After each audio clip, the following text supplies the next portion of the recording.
Guys, good morning. Kahapon dumating yung washing machine na in-order namin from Don Quixote.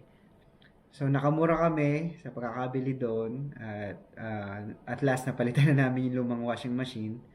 And hindi naman siya ganun ka high-tech na washing machine, is ordinary washing machine lang, may konting features kasi kung yung bibili namin is yung mismong may parang heater or pagkatapos mo maglaba yung tuyo na, medyo mahal, may kamahalan kasi yun saka medyo malakas ang konsumo sa kuryente.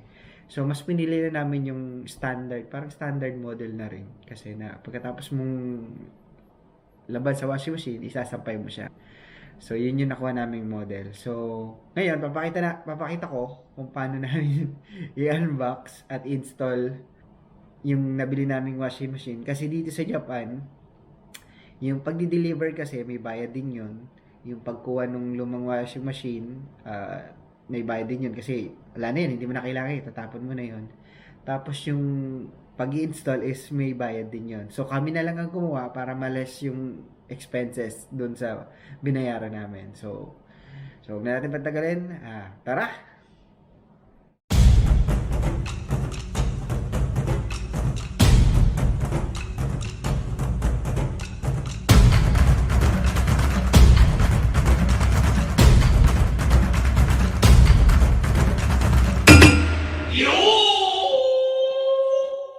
So, Aling Rumi, kamusta naman ang pag-unbox?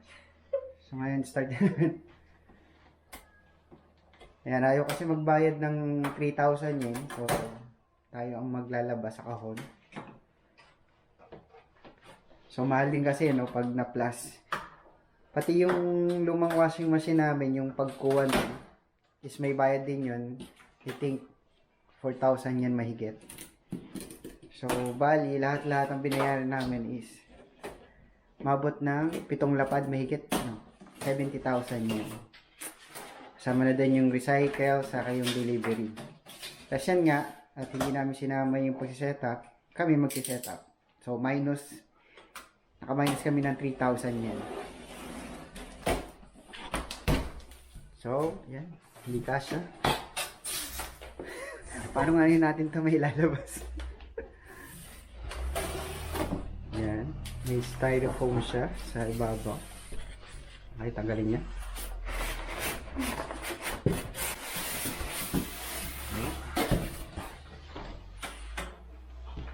Okay. Ang lakas eh.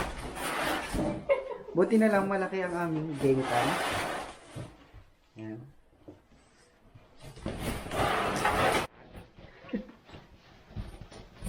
Struggle is real. Sa bagong washing machine. So dito rin, cut na rin natin, para mabuksan na natin ang Gusto tubuan. makatipid. Struggle. 5 hours later. Tapos naman pala sa may bandang ilalim. So pwede naman palang angatin to. Ayan, di ba? Okay na rin, nahiwa natin kasi wala nga tayong space, di ba? Ayan. Okay na rin kasi walang space dito sa gangkan. So, hiwain na rin natin to. Hiwain din natin to. Siyempre, itatapon natin to. So, bawal itapon ng hindi yan, nakatupo. Hindi kasi kukolektahin ng parang sa basura. Ayan. Ayan, ating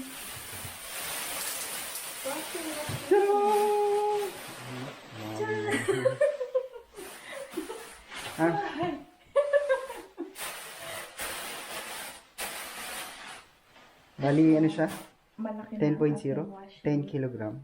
Kasi yung dati namin is ilang kilo lang kalahati, 5.5. Pangarap niya daw ang Malaking malaking malaking washing. like siya.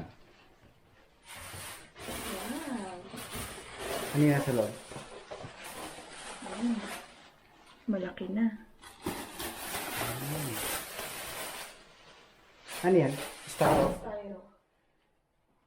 So, bali yung features nga pala nito, yung nagustuhan din ni Rumi. Yan. Pwede mo nang ilagay May yung sasalin na, detergent. Hanggang 1,000 ml. Both. Softener tsaka So, hindi ka na maglalagay time to time ng time ka maglalaro. Ng sabon at softener. So, dito lalabas yung mga sabon. Yan. Siguro. So, Pag powder yata. mapag-aaralan din namin yan. Kasi lahat naka-Japanese eh. Mga kapari namin yan. So, nandito yung mga hose para sa drainage. Tapos yun sa hose para sa gripo. Ayan. Kasama na siyang ganyan. At yung manual, na hindi naman namin mababasa. Kasi naka-kanji yung iba. Japanese. Ika-translate na lang. So, ngayon, ito na. Buhatin na natin. Oh. Papunta doon sa laundry area. Ilapag natin.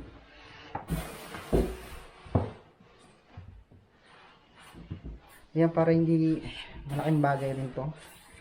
Pero, kaya na ba natin buhatin yan? Hindi. Mas mabuti i-slide na lang.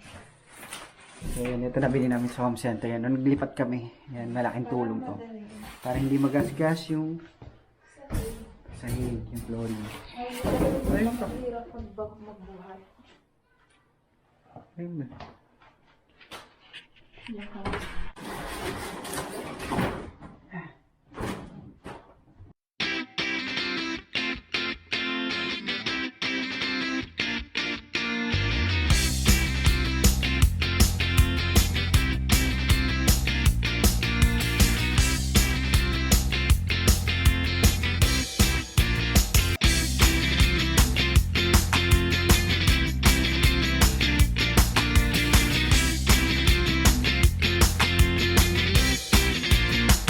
Yan, nadala na namin dito. So, malaking bagay yung padulas na yan. So, hindi na namin binuhat all the way. So, ngayon set up na natin dito. Things first, kabit muna natin itong ano ba to? Hose para dun sa drainage niya. Nandito sa likod. Yun. Ayun daw. Yung ano na Kabit yun. natin dito sa likod da. Bando. So, nandito siya. Yan. So, yan. Ito yung kakabit natin doon sa butas na yan. Wala namang ano, di ba? Basta ipasok lang. Okay na, nakapasok daw maigi yung ano. Di ba mayroon siyang ano? So, yan. Secure lang natin itong ano na to. Yan. Pasok na. Okay na siya. Make sure lang na pasok siya nun. Para hindi kumula yung tubig o tumulo. Okay na. Tapos, kakabit naman natin siya dito. So, meron din siyang lock. Secure na natin tong kabilang end ng hose. Ngayon, ganyan ang itsura ng hose na kapitan namin. Nakikita ba sa likod? Tiyata. Yan. Next naman, itong hose para dito sa tubig. Kabit natin mula rito. Punta rito. Ito yung mga kailangan natin. Yan, nilabas ko na sa plastic. Ito naman, para sa mga lumang type na klase ng gripo. So, yung sa amin, bali hindi na kailangan ng ganito. Kasi meron na siyang ganito. Kasi sa atin ito, ayun o. So, namama na yan. Hop, ayan. Ayan siya mangyayari o. Saktong-sakto, di ba? Ayan. Tapos itong dulo naman, dito. Washing machine. Yan. Ikot lang.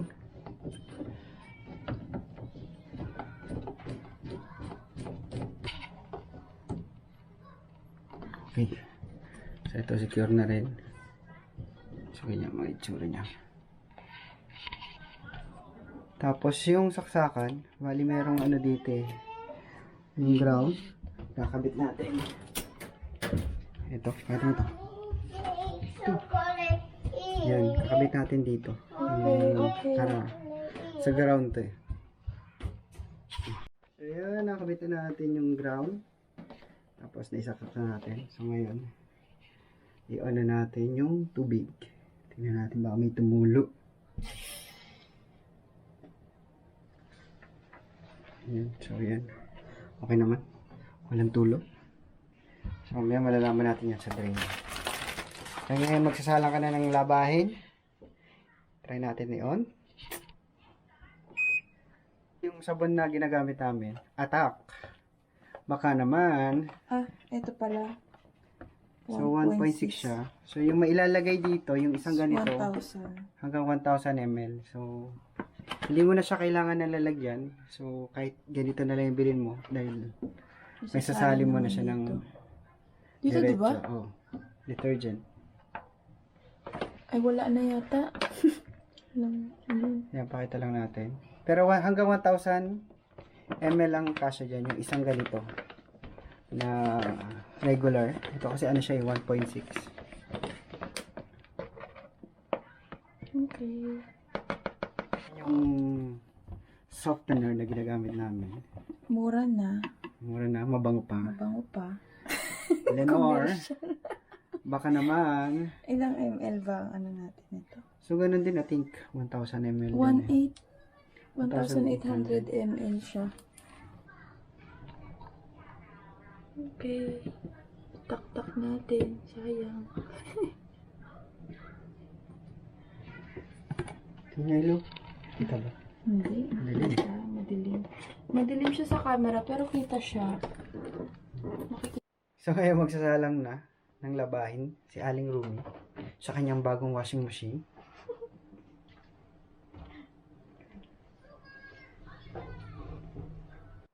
So, yan na yung labahin namin. Sa dating washing machine, puno na yan. Pag ganyan karami ngayon. Ito, marami ka pang pwedeng mailagay kasi nga 10 kilo made siya. Max time yata ano? Okay. Start. Dito ba? So, yan, natapos na rin siya maglagay ng tubig. At, yan, successful. Gumagana. Ang bagong washing machine. Umikot na siya.